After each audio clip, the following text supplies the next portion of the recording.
Bonjour à toutes et à tous, bienvenue dans French Fries. Je suis Audrey, je vis à Dubaï depuis 2019.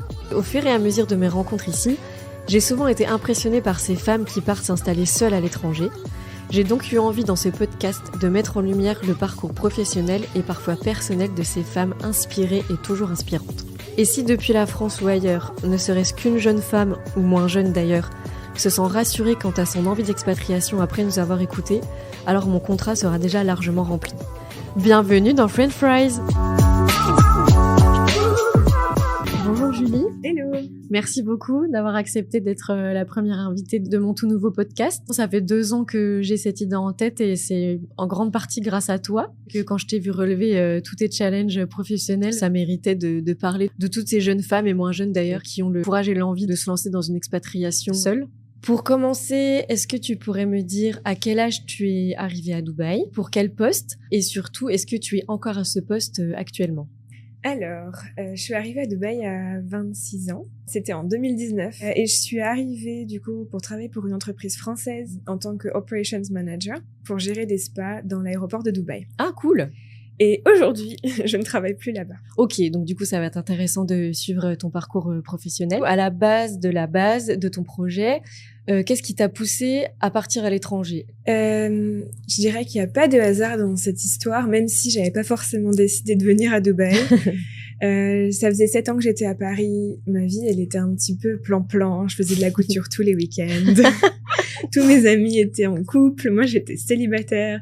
J'ai ressenti vraiment le besoin de partir et de changer de vie. J'ai commencé à chercher du boulot n'importe où dans le monde. J'avais pas de préférence vraiment. Je voulais juste partir et recommencer une vie. L'opportunité est venue dans cette entreprise à Dubaï. Ok, et du coup, t'as postulé en ligne. T'avais pas du tout de contact dans cette entreprise quand t'as commencé à chercher. C'est assez rigolo parce que en fait, je tapais French speaking.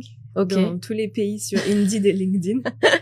Ouais, ça peut être un bon tip, ça. Et c'est comme ça où j'ai réussi à être en contact avec cette entreprise-là aux États-Unis. Et du coup, ils m'ont positionné sur un poste plutôt à Dubaï qui était, on va dire, dans mon scope de responsabilité. Au niveau personnel, quelle était ta situation Oui, donc tu as dit que tu étais célibataire. Je faisais de la couture tous les week-ends. Okay.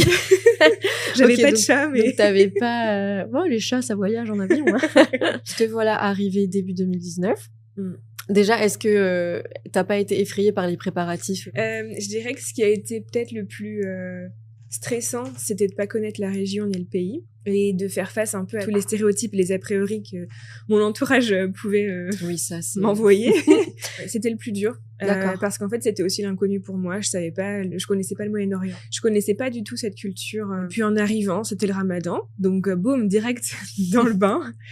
Et au final, on s'adapte. Oui, je pense qu'une fois qu'on y est, de toute façon, on a la to-do list et puis on suit point par point. Mais c'est vrai que parfois, en amont, ça peut décourager de se dire, ouais, non, ok, j'ai peut-être le poste, mais tout ce qu'il y a autour, vie personnelle, organisation, installation. Alors qu'au final, il y a pas mal d'aide. Et... Du coup, les entreprises, quand c'est des relocations comme ça, quand on déménage de notre pays à Dubaï, ils nous aident par rapport au logement, par exemple. Oui. J'ai eu beaucoup de chance en arrivant.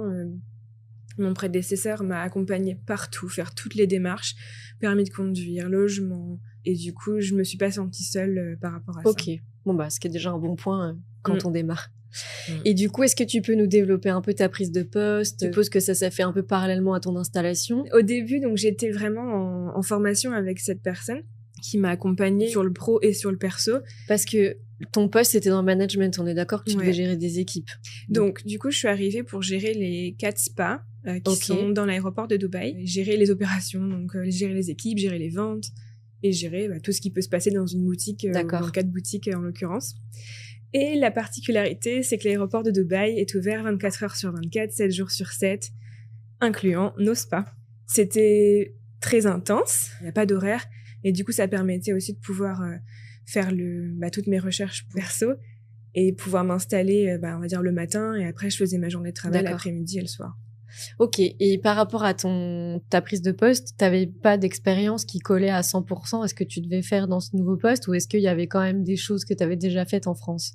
Je dirais que l'entreprise m'a fait confiance. Ça a été un très bon match, une très belle connexion avec cette entreprise-là et donc mon manager. Mais en effet, j'avais fait de l'hôtellerie principalement avant et j'avais envie d'avoir des responsabilités. J'avais vraiment cette niaque Et je pense que c'est ça qui leur a plu. Ils ont fait un coup de poker en m'envoyant à Dubaï. Et eux, ils m'ont toujours dit, mais non, on t'a juste fait confiance. Et voilà. Qu'on est dans les premiers mois, tu commences à t'installer, à prendre tes responsabilités. Combien d'années t'es restée dans cette entreprise en tout ? Je suis restée 4 ans. Je suis arrivée en tant qu'operation manager. 1 mois et demi après, la personne qui m'a accueillie a décidé de partir de Dubaï. 1 mois et demi après ? Voilà. Ça, c'était la grande surprise. Oui, petite surprise. Et donc, c'était la personne qui gérait la région.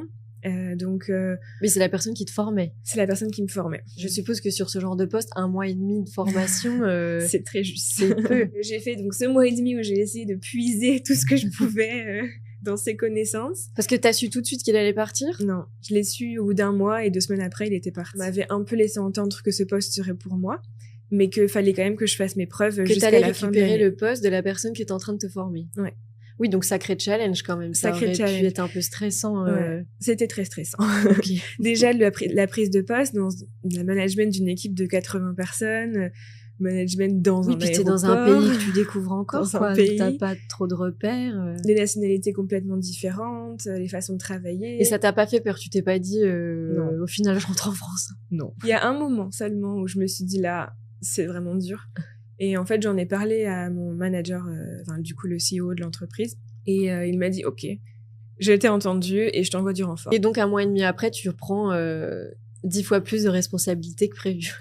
Non, je les ai prises officiellement à la fin de l'année. Oui, donc t'as été plongée dans le bain direct quoi. T'as pas eu trop le temps de souffler pour te poser tranquillement. Non, c'était les 6 premiers mois après l'arrivée ont été très, très, très intenses.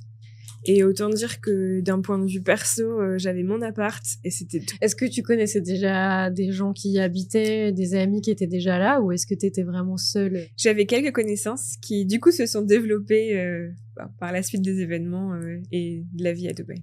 Et en fait, j'avais pas le temps moi-même de me développer, d'aller rencontrer des gens, de relancer les gens, sport, d'aller voir etc. des verres. Je suppose qu'au bout d'un moment, on a un peu envie quand même d'élargir son cercle. Donc, est-ce que tu as des conseils pour les gens qui viennent d'arriver, pour les femmes, pour rencontrer des gens dans des cercles assez sympas ? Bien sûr. Alors, c'est vrai que dans cette ville où il y a une majorité d'hommes, c'est pas forcément facile non plus. Encore une fois, les a priori sont aussi là. Moi, j'avais envie de me faire des copines. J'ai pas forcément envie qu'on me court après. En fait, j'ai trouvé des groupes.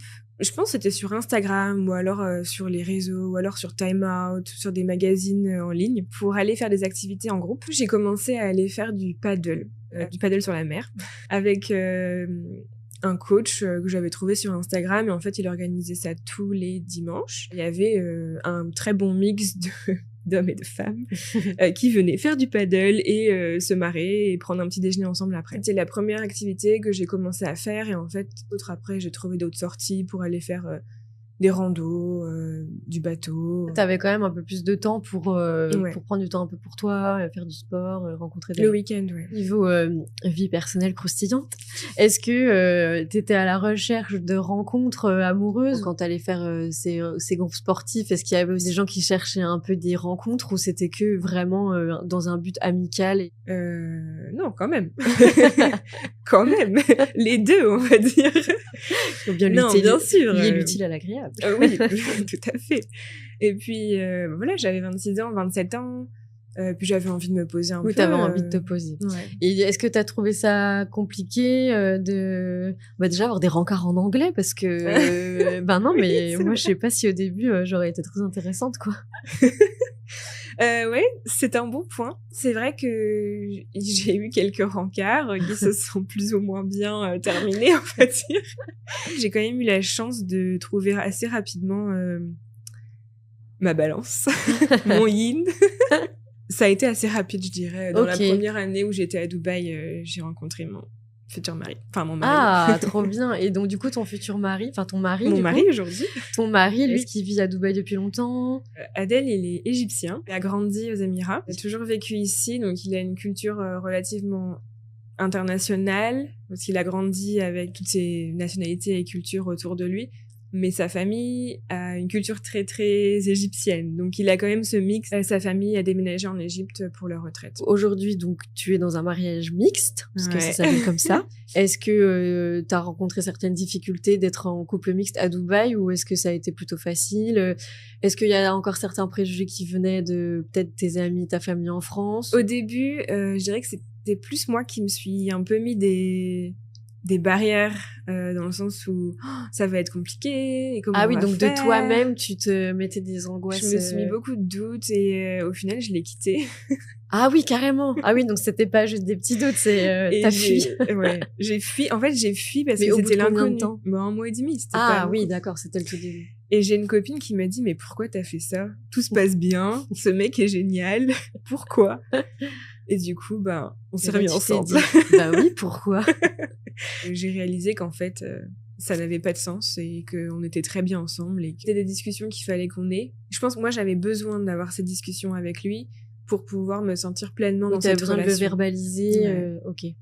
Et du coup, on a eu ces discussions, on les a toujours, et je pense que même si aujourd'hui encore, on a des sujets sur lesquels on n'est pas aligné, ce qui est normal de par notre éducation et notre culture et notre religion. Même dans des couples pas mixtes. Oui, de toute façon. Ça arrive de toute façon. Vrai. Donc, Et puis, on s'est aussi dit que la richesse de notre relation, c'était aussi ça, de notre culture, nos différences, c'est que quand qu'il y aura beaucoup de moments, il faudra faire des compromis et choisir entre ça ou ça, ou alors faire un mix, ou alors faire autre chose. Bah oui, mais c'est beau d'un côté. Donc tu rencontres ton yin, comme tu l'appelles, et donc là t'es toujours en poste dans la première entreprise pour l'instant. Ouais. Ok, donc en parallèle tu montes en compétences et en responsabilité dans ta boîte. Tu trouves ton futur mari, j'ai envie de dire une expat qui commence sous les meilleurs auspices pour toi. Ouais. Avec un peu de recul, est-ce que tu pourrais identifier certaines difficultés ou au contraire les choses que ça t'a apporté? Et est-ce que c'était des difficultés spécifiques liées à Dubaï, ou est-ce que tu penses que c'était lié au fait que d'une prise de poste dans un pays que tu connaissais pas? Je dirais que ces 4 années m'ont tellement épanouie et m'ont vraiment aidée et fait avancer dans ce que je veux faire dans la suite de mon avenir professionnel. Je dirais que les principales difficultés que j'ai pu rencontrer au cours de cette expérience, elles étaient culturelles, puisque quand je suis arrivée, dans l'entreprise, il y avait 2 nationalités, philippine et française. C'était moi.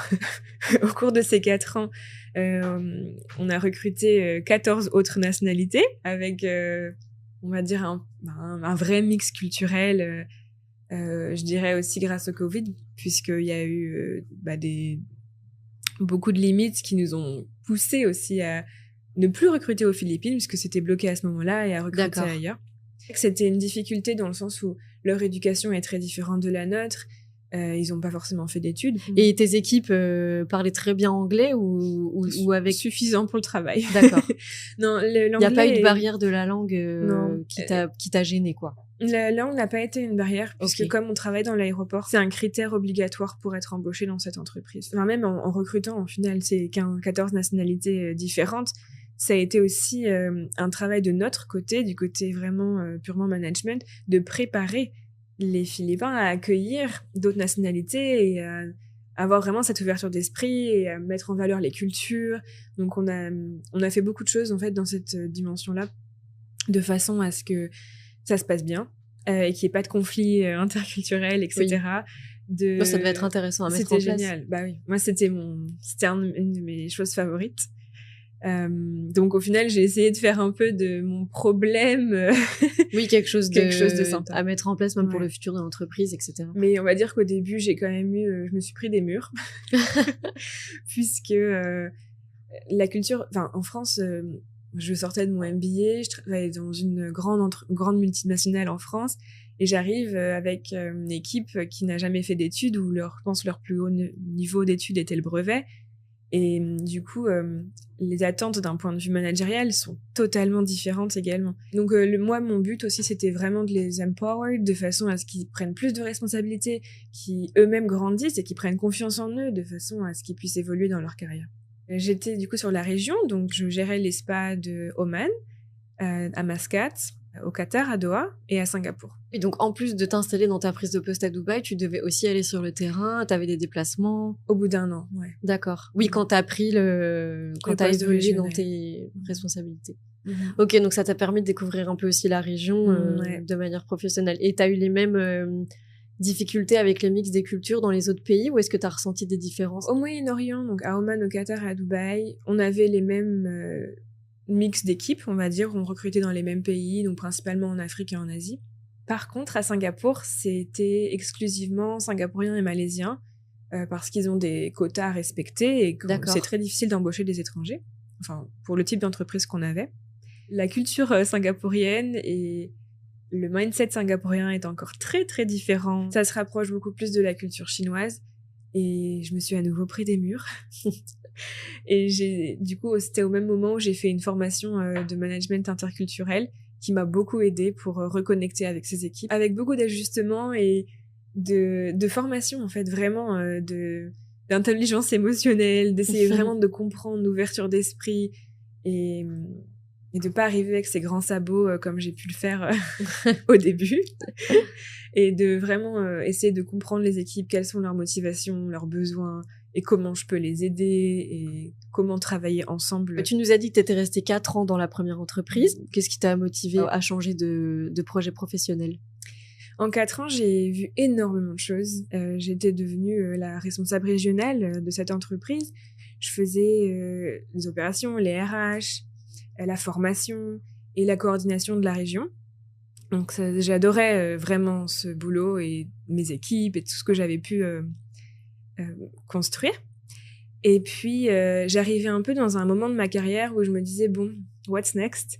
Et puis au même moment, j'ai reçu une offre pour aller travailler pour une entreprise locale gérée par un Émirati. Ah, donc tu ressentais que tu avais envie de changement et tu t'es fait démarcher à peu près au même moment. Ok, donc encore une fois, les planètes s'alignent. Exactement. Quand l'opportunité est arrivée, on a beaucoup réfléchi parce que c'était une petite entreprise qui était en train de se lancer. J'étais très confortable dans cette entreprise. Oui, donc c'était un peu prendre un risque d'aller un peu vers l'inconnu. Absolument. Un risque, comme tu dis, d'aller vers l'inconnu et aussi un risque par rapport à l'entreprise que j'allais rejoindre. D'accord. Ça, on en viendra de toute façon. C'est un petit teaser. Voilà. Donc je rejoins. Et donc au final, avec mon mari, lui, il venait de prendre un nouveau job dans une grosse boîte allemande. Donc on s'est dit, allez, on renverse un peu la balance. Vu que lui avait sécurisé un poste aussi, voilà. Ça te permettait toi d'avoir un peu la liberté de tester. Ouais. Vu que tu as dit mon mari, je pense qu'on a oublié un détail, le mariage. Comment ça s'est organisé? Est-ce que vous êtes mariés à Dubaï, en France, en Égypte? Eh bien, partout. Non, pas à Dubaï, pardon. On s'est mariés partout. Le mariage, ça c'était... Déjà la demande. La demande, alors. Eh bien, ouais, notre histoire s'est poursuivie durant ces années. Et puis, l'année de mes 30 ans, il m'a emmenée en voyage en Grèce. Et il a fait sa demande le cadre, place, au coucher de soleil. Ah oui, la totale, quoi. Voilà. Ok, chanceuse. C'est magique. C'était la suite logique de notre relation. Et ce qui était, au final, assez rigolo, c'est que dans la culture d'Adèle, il n'y a pas de demande en mariage comme on peut voir dans les films, comme ce qu'il a fait, en fait. C'est vraiment très entre les familles qui se mettent d'accord. Mais du coup, il avait encore plus de stress parce parce qu'il avait jamais pensé faire ça. Il l'avait vu déjà, ceux qui ont pensé faire ça, c'est déjà stressant, donc... C'est ça. On s'est mariés 3 fois. Le mariage civil s'est passé en France, dans mon petit village de Bretagne. Génial. Et puis, en fait, il nous fallait ce certificat de mariage pour pouvoir se marier en Égypte. Donc, on a été ensuite faire notre cérémonie en Égypte. Génial. Là, c'était un mariage de rêve. On avait vraiment fait un truc super chouette sur la plage. Et là, il y avait les deux familles. Il y avait la famille d'Adèle et ta famille de France, tes amis de France qui avaient pu venir. On avait, en fait, on a décidé de faire 2 mariages, un en France et un en Égypte. Quand je parle de mariage, je parle plus de la fête ou de la célébration du mariage. On s'est mariés officiellement qu'une fois. Parce qu'on savait que nos familles, les grandes familles ne pourraient pas venir dans les 2 pays. Oui, c'est un peu plus compliqué, voilà, avec les visas, etc. Ouais. Et puis l'âge, les moyens, le budget, bien sûr. Voilà.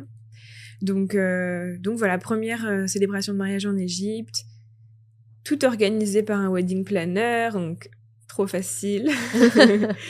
Et puis on avait fait quelques jours avec nos amis avant pour visiter le Caire et leur organiser un petit voyage en Égypte. C'était magique. Et puis 1 mois et demi après, mariage en France. D'accord, retour en Bretagne. Et là, pour le coup, l'organisation, c'était autre chose. Parce que vous avez dû organiser depuis Dubaï les 2 mariages. C'était très, très intense. Ouais. C'était très, très intense. Mais parce que toi, niveau professionnel, à ce moment-là, ouais. tu prenais ton poste dans la deuxième entreprise. Exactement. Oui, donc tu devais quand même être impliqué dans ta prise de poste. C'était aussi un choix parce que je savais que j'avais besoin de temps pour organiser ces mariages, qu'avec mon précédent poste, je n'y arrivais pas. Et que dans cette nouvelle entreprise, j'allais avoir le temps. J'allais récupérer mes soirées, j'allais récupérer mes week-ends et ma tranquillité d'esprit, moins de stress. C'est quand même important, en fait. Bien sûr. Donc du coup, organisation du mariage en France, avec du coup la famille française et la famille d'Adèle qui a pu venir également. Génial. 10 jours en France pour visiter mon pays, notre pays. C'est génial. Voilà. Après le mariage, est-ce que vous avez décidé de vous installer ensemble? Oui, unofficially, on habitait déjà ensemble un petit peu avant. Mais on va dire qu'on a décidé de prendre notre cocon à tous les deux juste en rentrant de France. Oui, donc en plus de ta prise de poste, de l'organisation des mariages, après, ça a été recherche de logement. À Dubaï, ça peut être un peu... Enfin, partout, mais il y a des périodes à Dubaï où c'est un peu dense. Moi, j'ai une expérience très différente de la tienne sur les logements. Non, mais parce que je suis restée déjà 4 ans dans le premier logement où j'étais. Oui. Et là, c'était la deuxième recherche qui, au final... a été assez rapide également. Ah oui, cool. Parce que vous saviez ce que vous vouliez. Ok, donc là, vous êtes bien installés dans votre petit cocon. Du coup, toi, dans ta vie professionnelle, est-ce que tu as eu des nouveaux challenges à relever malgré tous ceux que tu avais déjà relevés dans ton premier poste? Alors, cette expérience a été très différente de la précédente, on va dire, puisque dès les premières semaines où j'ai travaillé là-bas, je me suis bien rendu compte que le business model ne tenait pas la route et que ça allait probablement faire faillite, ce qui est arrivé au bout d'1 an. Oh mince. Niveau perso, tout roule. Ouais. Et là, niveau pro, tu te rends compte que ça va peut-être pas être aussi pérenne que ce que tu pensais, quoi. Voilà, c'est ça. Et donc, du coup, je me dis, ok. Et en termes de poste, c'était aussi quelque chose de différent, puisque c'était pour travailler toujours dans le bien-être. Donc moins dans les opérations, moins dans le management. C'était plus d'éveiller les consciences sur l'importance du bien-être via une fondation. Donc c'était très différent. Et puis bon, c'est du non-profit. Et donc au bout d'1 an, ça s'est terminé. Ah mince. Et c'était une entreprise locale, hein, c'est bien ça. C'était une entreprise locale gérée par un Émirati. Ce qui en soi m'avait aussi inspiré un peu confiance en me disant bon, allez... Oui, puis même pour l'expérience, c'est vrai que s'insérer parfois dans des business vraiment 100% émirati, c'est pas forcément ouvert à tous ou c'est peut-être un peu plus compliqué. Donc tu n'as gardé ce poste que 1 an. 1 an, ouais. Et ça s'est terminé quand à peu près? Ça s'est terminé il y a 9 mois. Et ça t'a un peu découragé? Est-ce que tu t'es dit ok, je me lance direct en parallèle dans une recherche d'un autre travail vu que t'as senti dès le début que ça allait pas durer très longtemps? Eh bien, je pense que la première chose que j'ai fait déjà, c'était de m'inscrire à une formation de 9 mois.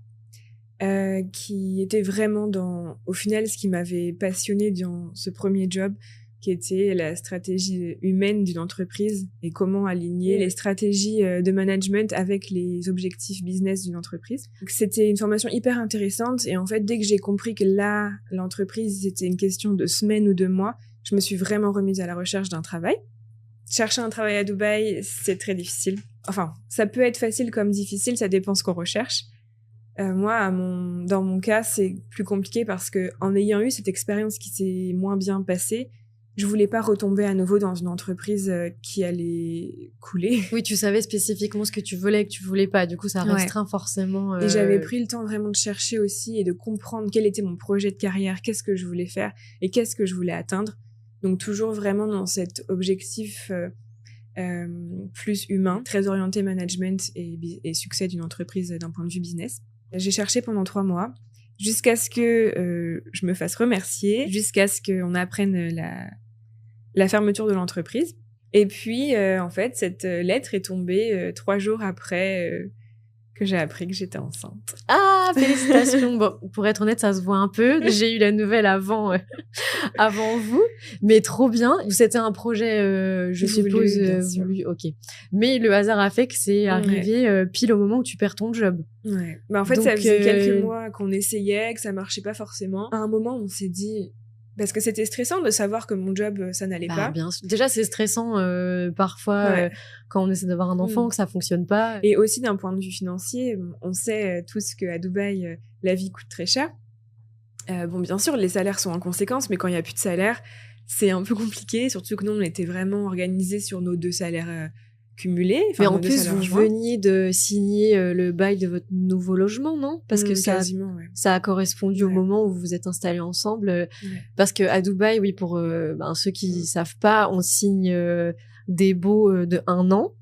Et parfois, il faut régler 1 an de loyer à l'avance. Bon, maintenant, ça a un peu changé depuis quelques années. On peut partager en 2, 3 ou 4 chèques. Mais dans tous les cas, ça reste des sommes à sortir en une fois pour le loyer. Ça m'a fait découvrir une vie totalement différente.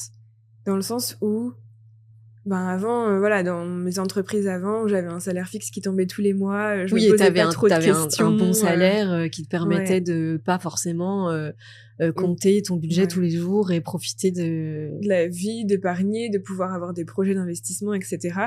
Et là, du jour au lendemain, c'était... Chômage, enceinte.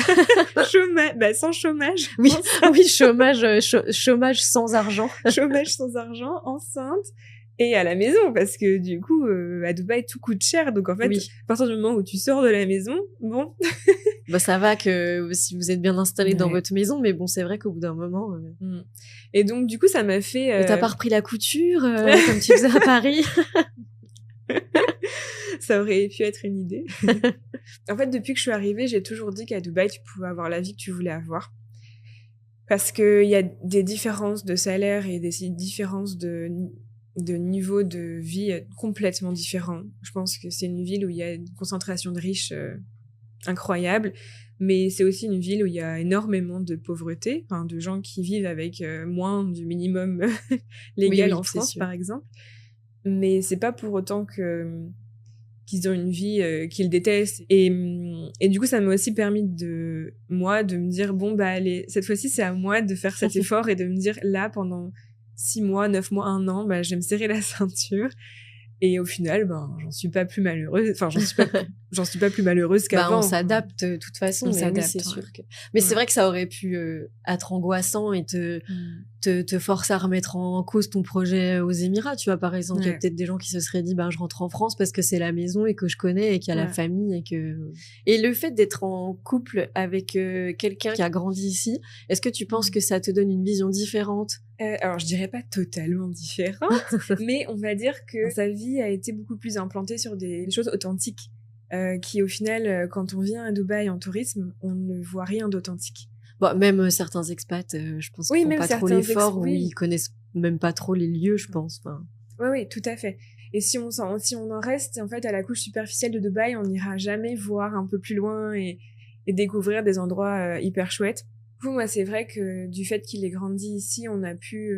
il m'a fait découvrir plein de choses locales et même en dehors de Dubaï, je suppose. En dehors de Dubaï, ouais. On a été beaucoup dans les contrées, dans le désert, dans les montagnes, de voir des fermes. On s'est rendu compte, moi je me suis rendu compte qu'il y avait aussi plein d'agriculture, qu'il y a des petits boui-boui ou des business qui parfois on se dirait mais où est-ce qu'on est? On n'est pas à Dubaï. C'est toute une ouverture un peu que je n'aurais pas eu si je l'avais pas rencontré.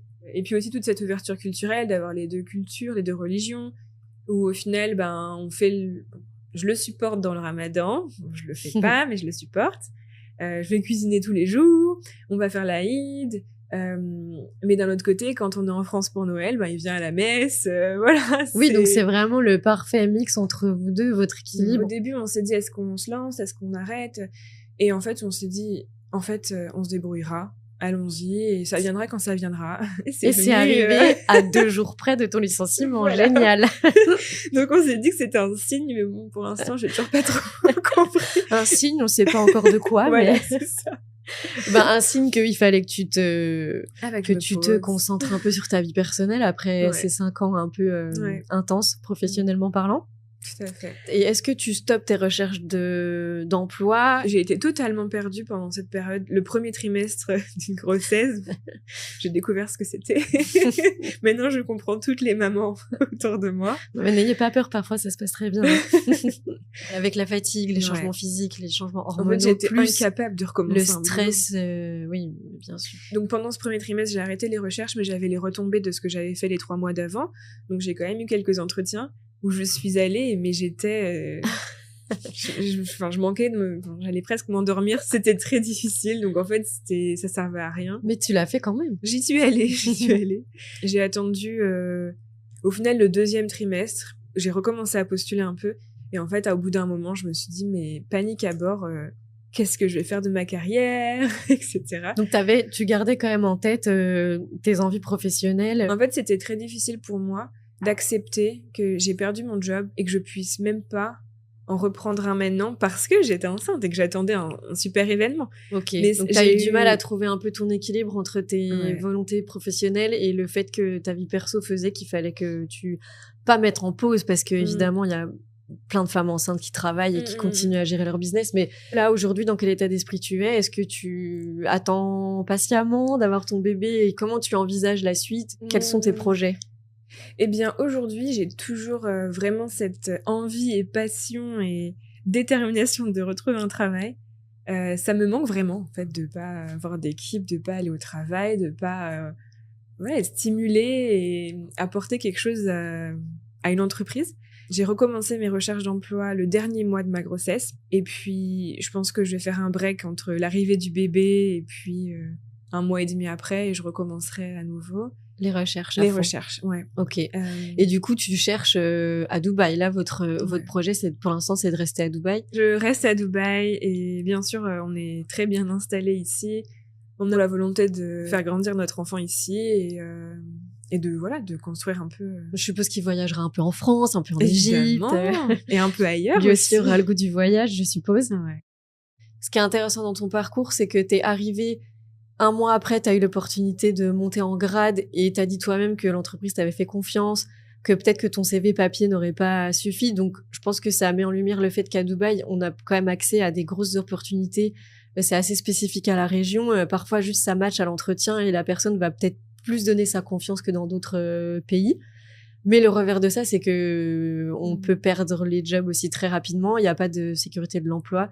Il y a évidemment une protection des salariés, mais qui est quand même moins élaborée qu'en Europe. Qu'est-ce que ça t'a apporté aussi de vivre la recherche d'emploi à Dubaï? La recherche d'emploi à Dubaï, c'est très difficile. Ça fonctionne pas exactement de la même façon qu'en France. Donc, on peut trouver un travail dans une entreprise plus petite ou un peu start-up ou qui commence. Mais la sécurité, elle ne s'obtient que dans les grandes entreprises. Sécurité, stabilité et les packages bénéfices qui vont avec. Puisque c'est pareil d'un point de vue santé, il n'y a pas de sécurité sociale ici et c'est un bénéfice qui est donné par l'entreprise. Donc selon le niveau de l'entreprise, tu as une meilleure mutuelle ou alors pas de mutuelle. Non, c'est vrai que c'est la différence notable entre les gens qui arrivent en couple, par exemple, qui sont sponsorisés par quelqu'un qui est déjà dans une entreprise et qui peut te sponsoriser. Mais quelqu'un qui arrive seul, ils doivent gérer eux-mêmes toute la partie aussi sécurité médicale. Le choix de l'entreprise est vraiment très très important. Et le marché aujourd'hui du travail, il est très saturé puisque Dubaï est quand même en pleine effervescence depuis quelques années. Des gens du monde entier veulent venir travailler à Dubaï. Parfois, pour une annonce postée, il y a des milliers de réponses. Donc, on est souvent noyé dans un flot de candidatures. Et c'est vrai que ça prend un peu du temps de savoir exactement comment formuler son CV, etc., pour réussir à passer les premières phases des cabinets de recrutement. Et c'est pas quelque chose qui est inné dans les formations, même qu'on a nous en France. Le dernier point, postuler en ligne, il y a très très peu de retours. Et donc le dernier point pour moi qui est très important dans une recherche d'emploi à Dubaï, c'est de se montrer, d'aller faire des networking, d'aller faire des événements, là où on a des centres d'intérêt. J'ai vraiment développé tout mon réseau RH cette année et je me suis rendu compte qu'il y avait énormément d'événements, par exemple autour de la formation, autour de l'engagement, autour du bien-être au travail, etc. Et c'est dans cet événement-là qu'on rencontre des personnes clés. J'espère que la richesse du parcours professionnel et personnel de Julie vous aura intéressé autant que moi et que surtout ça en aura incité certaines à lever leurs barrières et à foncer dans leurs envies d'expatriation quel que soit le challenge. J'en profite pour souhaiter à nouveau la bienvenue à son petit garçon et vous annoncer qu'après 1 an de recherche, elle a décroché son nouveau poste en tant que responsable RH pour une multinationale française. Pour ma part, je vous dis à très bientôt.